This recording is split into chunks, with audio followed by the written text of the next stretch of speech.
Continuamos con Resumen Matinal y vamos a conversar con César Fernández. Tengo que hacer una aclaración. Cuando hice la introducción, primero hablé de la dirección política y después cometí el error de decir dirección central. César Fernández, miembro de la dirección política del Partido Fuerza del Pueblo, que es la principal instancia de decisión de esa organización. César, bienvenido a Resumen Matinal. Y además es el secretario de propaganda. Yo pienso que para mí lo más importante de lo que has dicho es que yo soy miembro de Resumen Matinal, casi fundador. Sí, así es. Amigo de Juan Reyes, amigo de Don Miguel Tavares y amigo del jefe de esto, Miguel Medina, mi hermano. Una estrella. Y Luis, que anda por ahí, que es medio sinvergüenza, por amigo mío también. Luis siempre anda como huyendo. De que hay un tema técnico y se va. Sí, así es. Y agradecido y felicitarles, como le decía a través del celular, por esta nueva etapa, si podríamos llamarle así, de Resumen Matinal, un espacio que siempre ha sido orientador. Que le llaman ahora la nueva temporada. Así, la nueva temporada. Y se ha mantenido en el tiempo, que es lo importante. En los medios de comunicación, ustedes que son expertos y nosotros que crecimos en los medios de comunicación con nuestra madre, mantener un espacio de opinión en el tiempo es de mucho sacrificio. Así que nuestras felicitaciones, no solo personales, sino también desde la Fuerza del Pueblo, con muchísimo cariño. Un saludo especial para tu madre. La primera pregunta, César, ¿en qué consiste esta denuncia que hace la Fuerza del Pueblo en cuanto a que existe presión desde el gobierno para la Junta Central Electoral para controlar la oposición? Claro, fíjate que ha dicho el presidente de nuestro partido y que hemos dicho nosotros. La ley 3318, entonces la gente se le olvida. A ti no se te olvida porque tú y yo estábamos juntos en la Cámara de Diputados en ese momento. Lo dificultoso que fue evacuar esa ley, que se produjera la ley 3318. De hecho, en un momento se dijo, bueno, vamos a tener la ley posible. Claro. Nosotros, no existía la Fuerza del Pueblo en ese momento, éramos una corriente política dentro del PLD, que obedecíamos al liderazgo del presidente Leonel Fernández. No votamos a favor de la ley 3318. Porque ahora dicen, no, ustedes son incoherentes. No, nosotros somos muy coherentes. En ese momento, 42, 43 diputados que seguían al presidente Fernández. Yo fui testigo de excepción. No votaron a favor de la 3318. ¿Y por qué? Porque esa ley, que fue una ley que sometió la Junta Central Electoral, modificada en ese entonces, modificada dentro del Congreso, tenía más de 20 artículos que luchaban con el tema constitucional, es decir, que estaban en contra de la Constitución. Lo advertimos antes de que se produjese la ley. Se produce la ley y de inmediato abogados cercanos al proyecto Leonel Fernández, como Nancy Rodríguez, entre otros, someten al control constitucional a estos artículos. Y a partir de ahí, más de 11 han sido fallados ya, declarándolos inconstitucionales. Entre ellos, a lo que nos estamos abocando ahora, que son de la ley 3318, que tiene que ver con las actividades en lugares públicos, fuera de techo, con el derecho a reunión, con los mítines y con la colocación de vallas que, mediante el control difuso, el Tribunal Superior Administrativo estableció que también es nulo. En pocas palabras, para que los amigos nos entiendan, la Constitución de la República Dominicana establece en 2 de sus artículos que tenemos el libre derecho a transitar, el libre derecho a reunirnos, siempre y cuando sea para temas lícitos, o sea, para cosas que estén en el marco de la ley. Y tenemos el libre derecho a comunicarnos. Entonces, si la misma ley 3318 le dice a los partidos, hagan sus primarias por encuestas, ¿cómo la misma ley le va a decir entonces que los compañeros que aspiran no se pueden promover?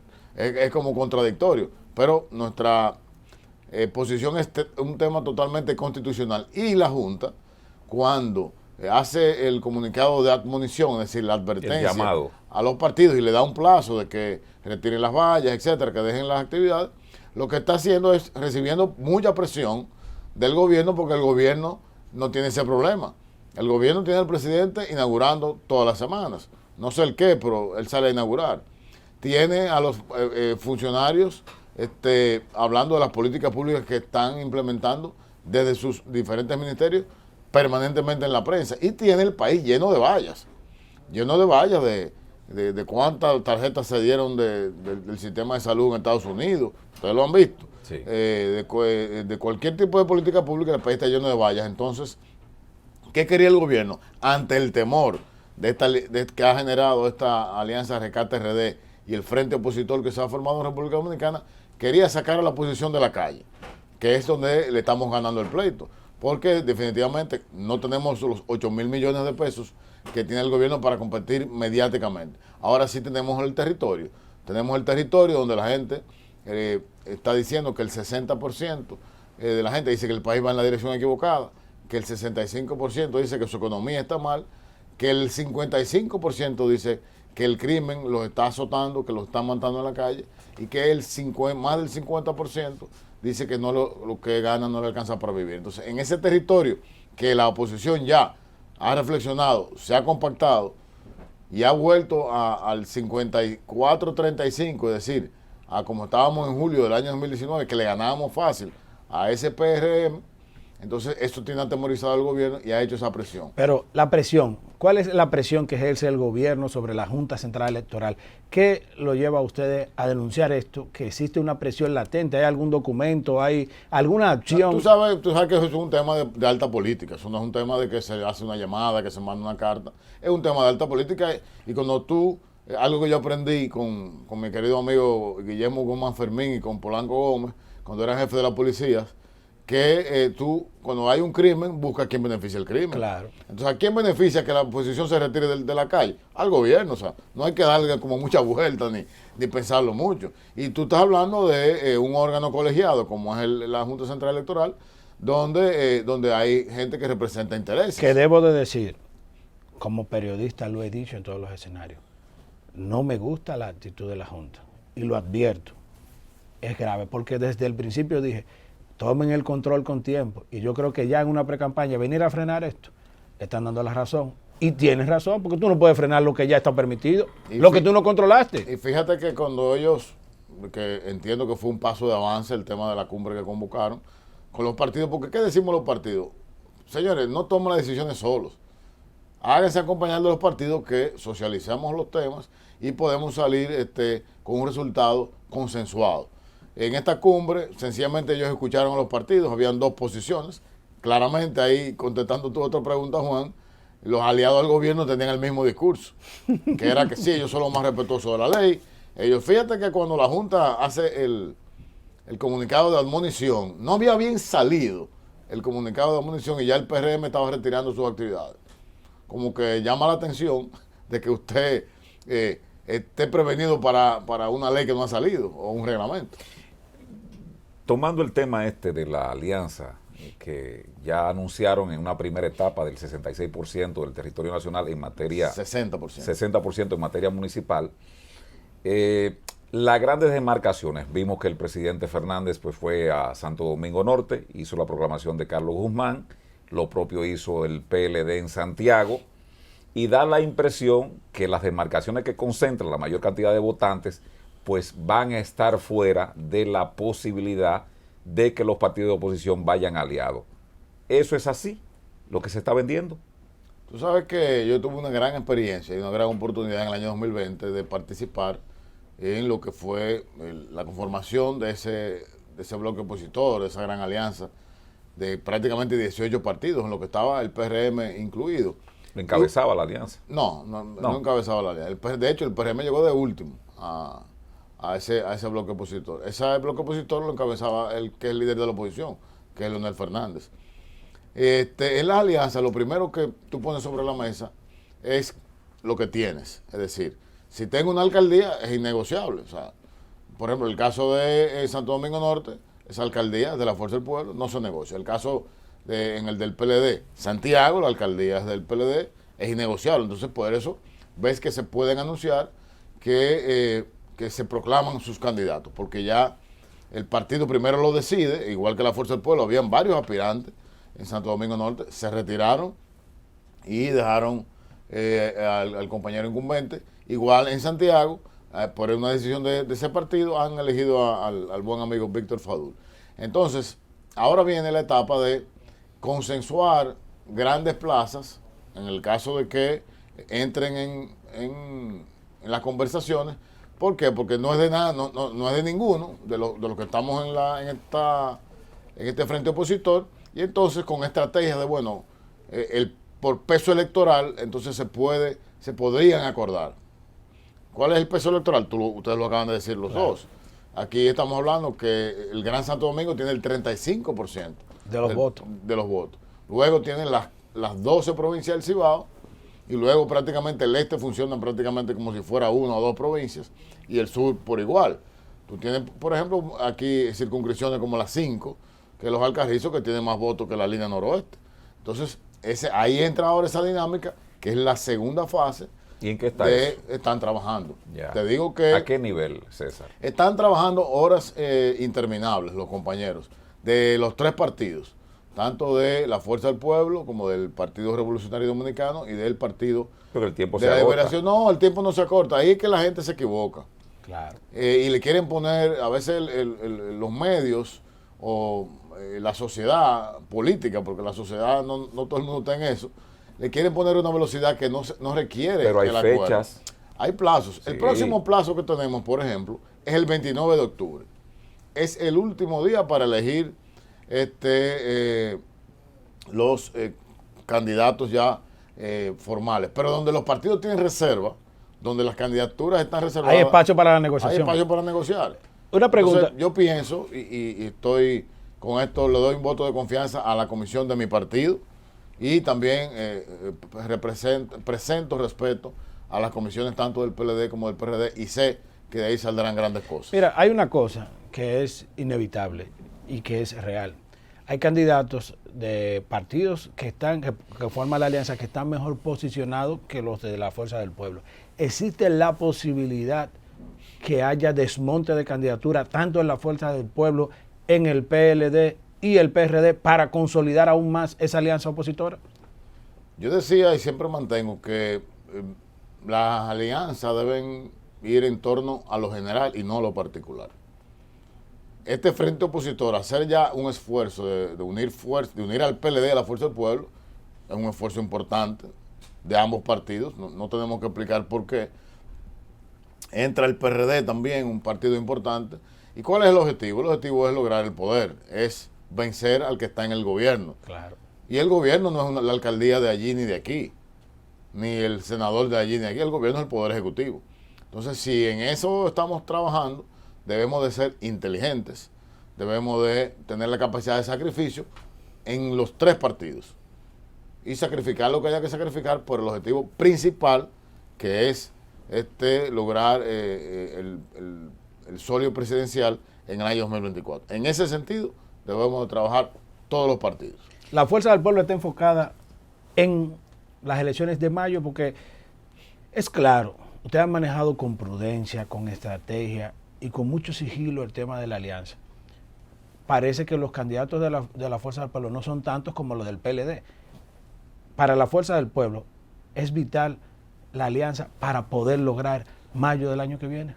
Todo lo contrario, Juan. Mira, nosotros cerramos si mal no recuerdo, el 9 de julio con las inscripciones internas para candidatos a febrero de nuestro partido, y de 2.700 puestos que existen para balotearse, para febrero la Fuerza del Pueblo tenía 4.000 y pico. Es decir, que teníamos por lo menos hombres y mujeres suficientes para inscribirlo. Y hemos estado trabajando en armonizar una boleta correcta. Y te digo, en esta primera etapa, algo que no se ha dicho, que no lo ha dicho la comisión ni el vocero, en esta primera etapa, el PLD y la Fuerza del Pueblo prácticamente fuimos 50-50.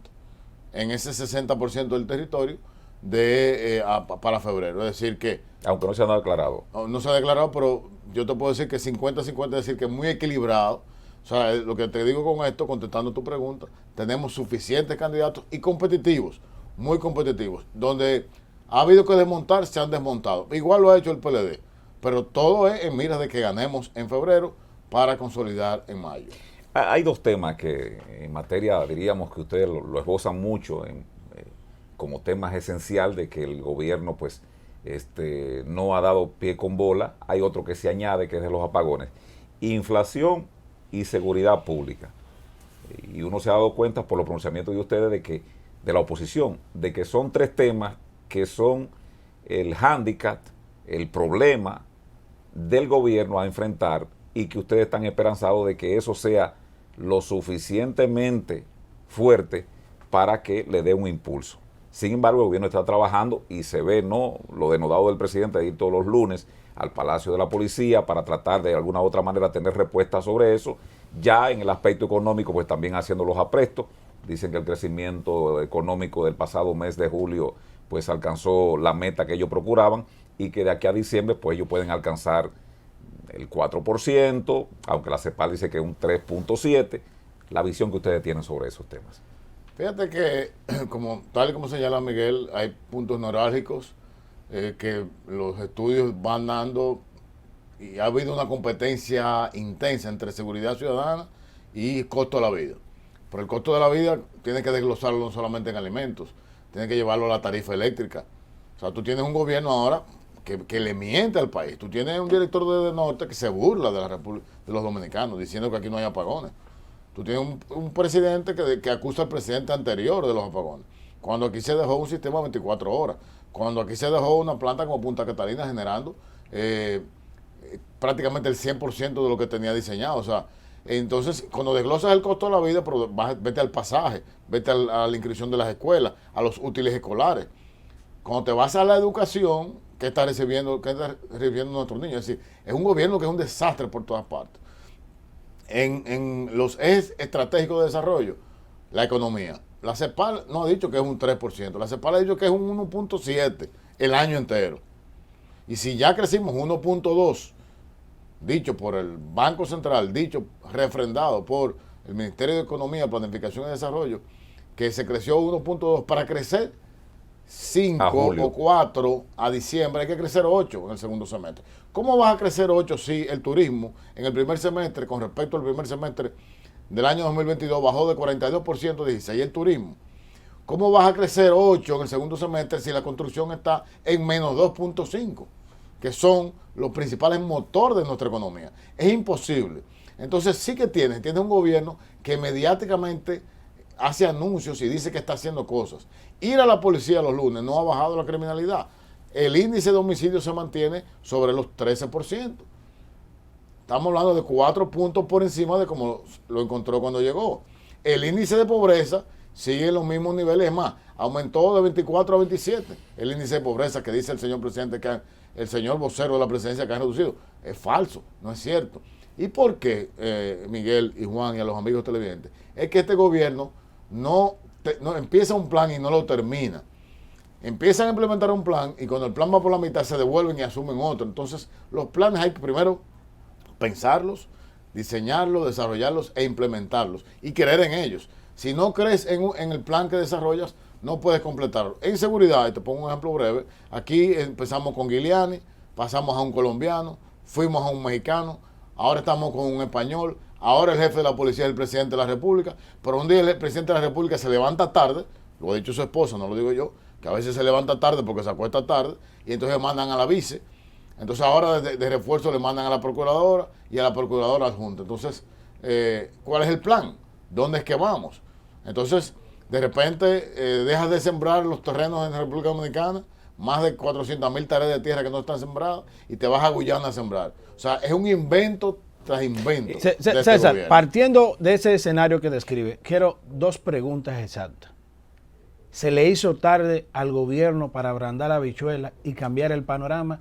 Y si, esa es una, y la segunda brevemente, porque casi el tiempo apremia, ¿el gobierno juega a la política con el tema haitiano? Pienso que sí, que será yo tarde para ablandar habichuelas. Tú tienes proyectos, por ejemplo, en el área de infraestructura. Precisamente mi pregunta. No hay proyectos que puedas presentar. La autopista Duarte, un proyecto que se llevó de 1.500 millones de pesos a 18.000 millones de pesos, sin razón alguna, sin ni lógica alguna, sin pie ni cabeza. Pero viene el monorriel de Santiago. El monorriel de Santiago, un proyecto de unos 23.000 millones de pesos que tampoco sabes por dónde está ni cómo está, ni si va a ser eficiente o no va a ser eficiente. La línea 2C del metro, que dijeron que iba a salir mucho más barata que la línea 1 que construyó Leonel Fernández, ya ha agotado casi el 200% de su presupuesto en las expropiaciones que no tuvieron la capacidad de visualizar. ¿Por cuánto va eso? Bueno, debe según la última vez, iba por lo más de 7.000 millones de pesos. Y la línea 1 del metro de Santo Domingo costó 5.000. Entonces, y esta ustedes pueden ir a ver cómo está. No creo yo que esté de aquí a mayo del año que viene. Pero tú estás hablando de un gobierno que ha tomado prestado casi 30.000 millones de dólares y no ha ejecutado ninguna obra significativa, el que más ha tomado prestado. Y en el caso haitiano, venía yo casualmente conversando con un amigo de camino aquí a la planta televisora, ese canal de que estamos hablando hace 2 años que se empezó. O sea, eso es un tema que cada vez que el gobierno tiene una falta, una carencia, una necesidad de subir puntos en las encuestas, se refiere al tema haitiano. Recordemos, una vez tuvimos tanques de guerra en la frontera, una vez tuvimos drones, una vez el propio presidente de la República visitó, ha ido a ver la verja varias veces, no se sabe cómo va la verja. El tema haitiano es un tema político, pero no se acaba de solucionar. Ayer finalmente... Usted tienen unos aliados, unos ex aliados que lo tienen ustedes en la mira porque dicen que ustedes no son nacionalistas. Sí, somos muy nacionalistas y cuando el presidente Fernández estaba en el ejercicio del poder, las visas eran correctas y se entregaban en Haití, no como aquí, que ahora se está cerrando el visado, se entregaron con el consulado cerrado más de 700.000 visas. Esa es la diferencia. Entonces el tema haitiano es delicado. Yo pienso que para referirse al tema haitiano, todos nosotros de este lado de la frontera tenemos que hacerlo con mucha delicadeza y con mucho cuidado porque es muy sensible. En la historia lo podemos ver y no siempre termina bien cuando se pasan los niveles de diplomacia en este caso, pero hay que ponerle atención. Entonces, ¿es un salvamento ese tema para el gobierno? No, es búsqueda de sonido. Brevísimo. La Romana, que es tu competencia desde el punto de vista de organización de la Fuerza del Pueblo, ¿cómo está?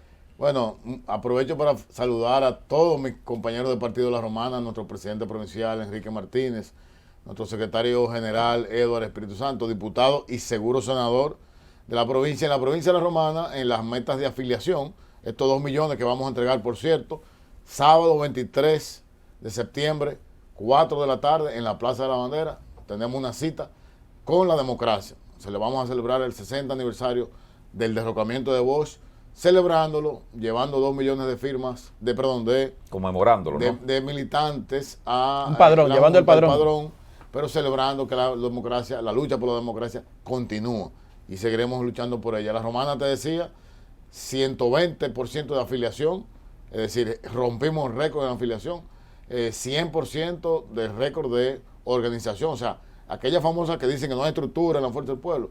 En la Romana tenemos el 100% de la estructura, que eso quiere decir que los afiliados que tenemos en la provincia, unos 60.000, están montados todos en una estructura política que le garantizará el triunfo en febrero y en mayo a la Fuerza del Pueblo, a sus aliados y a Rescata RD. Bueno, pues agradecemos al amigo César Fernández, quien es un alto dirigente de la Fuerza del Pueblo, este conversatorio que hemos tenido en esta mañana del martes.